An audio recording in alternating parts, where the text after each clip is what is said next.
Hello and welcome to this part of the course where I'm going to be teaching you how you can set up your own Amazon account from beginning to the end. So in this first session, I'm going to be showing you the applications that you will need for the purpose of setting up your account. We've been having a little challenge with Amazon because they are no longer sending codes to Nigerians. So now we have found a route that we're going to be using in order to receive codes without issues while setting up our own account. So to set up your own KDP account, here are two applications that you will need for that purpose. One, you are going to be needing the Amazon shopping app.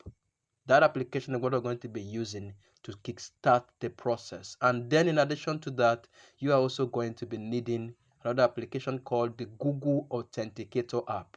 So these two applications are the ones that are going to be very vital to us to when it comes to setting up this account. And now, if you have already set up your account before, and then you haven't set up the two-step verification that will help you to receive codes using this application that I have mentioned here. I'm going to also shoot another video that will show you how you can turn on your two-step verification using your PC as well as your phone. Thank you. I still remain Chichi Barnabas.